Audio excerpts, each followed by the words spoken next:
Firstly, just a few words about shape memory alloy. Shape memory alloy is a wide class of material characterized by the property to recover the initial shape also after high values of deformation. This is due to ability to change the microstructure from an initial structure to a final structure under effect of the external load or effect of thermal effect. So we have two kinds of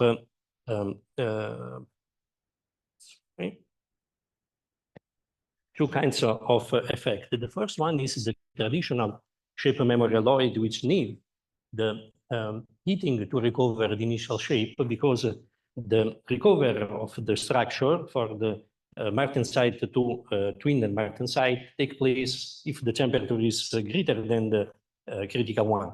The second one doesn't need this heating because the critical temperature is lower than the environment temperature.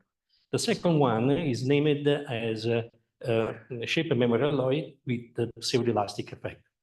The initial microstructure of a traditional shape memory alloy is a twinned martensite, but often is named as austenite, like the first structure of the pseudoelastic effect material.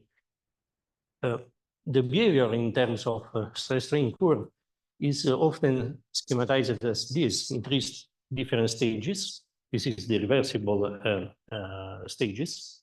The first one is the stage where the austenite is stable, characterized by the slope of martensite, the Young modulus of martensite. The second one is a stage where the transformation takes place from austenite to martensite, and the last one is the martensite, characterized by a Young modulus. Often it's less than the Young modulus of austenite. The stage transition is often schematized as linear. So this is the real situation.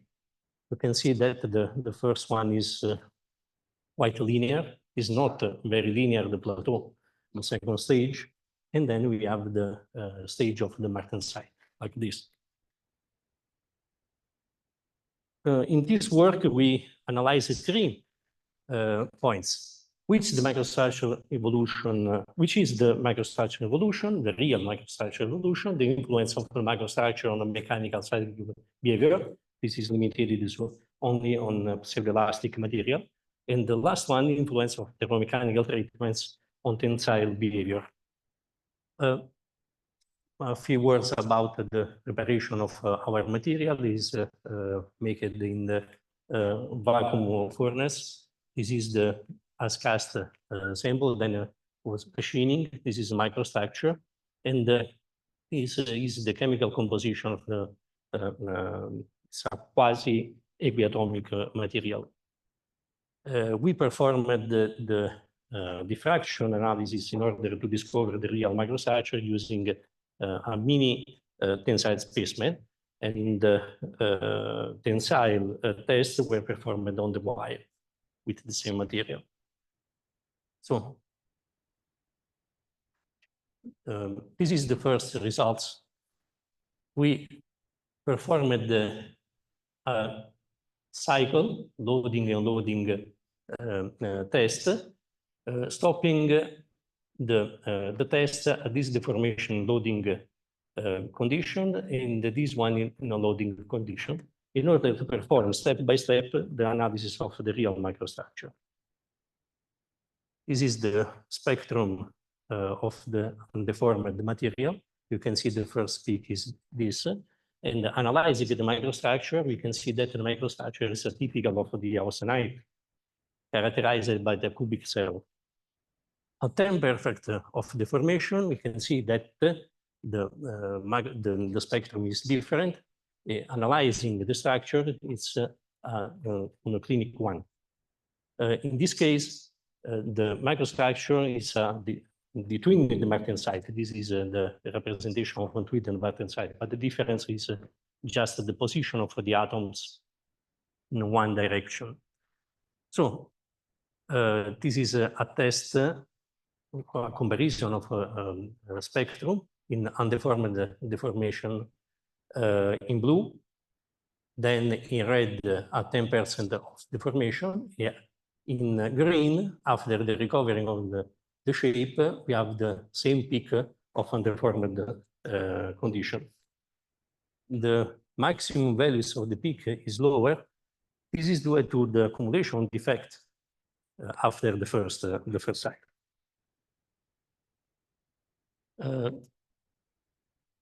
It's interesting to compare the analysis in loading and unloading condition, the same strain. You can see that in loading condition, we have mainly austenite. In unloading condition, same deformation, the main structure is the martensite. This is the effect of the hysteresis in terms of macrostructure.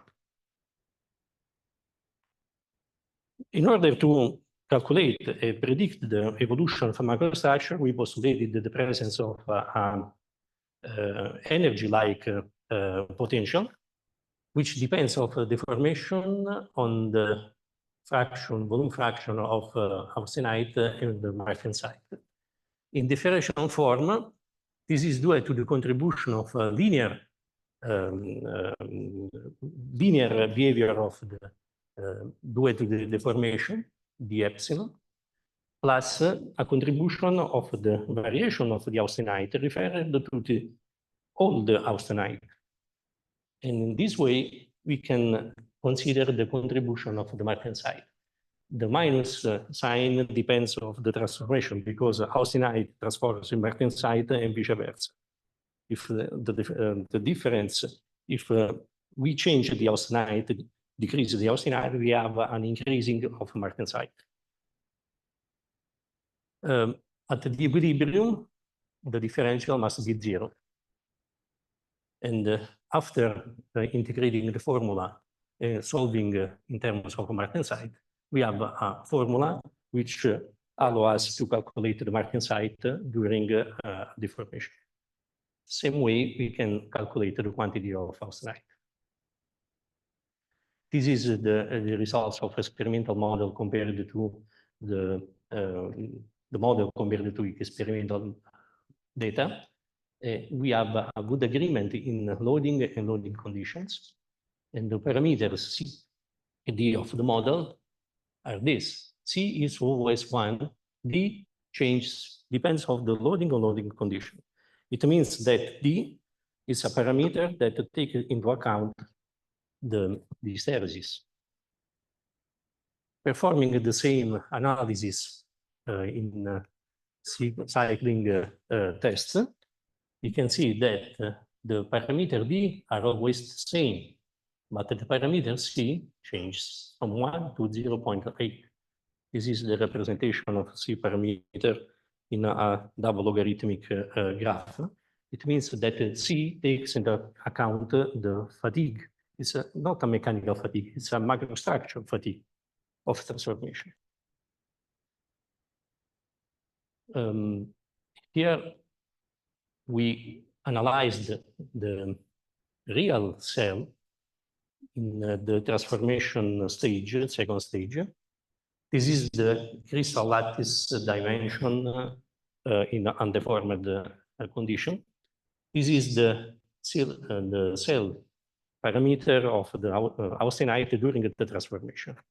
And this is the cell parameters of the martensite at the same condition. We can see that we have an excess of deformation after the variation of the microstructure. Where takes place this situation? Here. It could be the reason because during the transformation of austenite and martensite, we have a loss of the slope of the curve sigma epsilon. So how we can predict the slope of the curve point by point? We hypothesized in this form. It's a summation of the Young modulus of austenite and martensite weighted by the quantity of austenite and martensite. It's very easy, but it doesn't work. It doesn't work because during the transformation, not all the available energy is used in mechanical effect, but a part of this, of them, is used to change the microstructure. So in this case, we try to change the form, correct this form as this, eliminating the one of the part of austenite which is transforming in martensite. Okay, weighted by a K parameter. In this case, we have the formula of austenite, martensite in the respect to derivative form. And this is the cycle stress strain curve. And this is the results. This is the model compared with experimental results after one cycle, after 10 cycles, after 50 cycles, and after 100 cycles. You can see that here we have a part of no recovered shape. This is a residual martensite which is not able to transform in austenite. In terms of fracture, this is the results of a tensile test performed in a wire after one cycle. This is after 50 cycles, and here after 100 cycles. You can see that we have ductile fracture. Here we have a brittle fracture. So the last experiment was performed in another shape memory alloy, traditional shape memory alloy, which needs an heating to recover the initial shape. We perform a different treatment, thermomechanical treatment, a deformation of 10%, here a room temperature, here a very low temperature. In this case, we have a deformation in austenitic condition. This one in a twin-end martensite conditions. Then we heating the material 300, 315, and so on up to 500 Celsius degrees. And then we put it in water. This is the results of system curve. Sorry for my box. Yes? Okay. In austenite condition and martensite conditions. Analyzing the parameters, you can see that the Young modulus of austenite is always almost the same, as well as the Young modulus of martensite. C parameters is always, here we have a difference, but is now under, under analysis. No difference in parameter D. We have just the difference in parameter Ka, responsible to the definition of a quantity of austenite which is transforming in the martensite. It is normal because here we are starting in a cubic cell, and here we work in a monoclinic cell. So comparing the fracture, you can see that we have a situation similar to the situation where we had a residual martensite. This is the effect of the martensite in terms of fracture. So I summarized the results of these experiments. And finally, we think that the quantity of starting martensite is the real influence the fracture morphology after tensile test. And the conditions of the austenite and martensite changing depends on the position of the atoms, because in the twin and the martensite, we have two peaks very close with them. in the spectrum is very close to the spectrum of the austenite. Thank you, and I'm ready for your questions.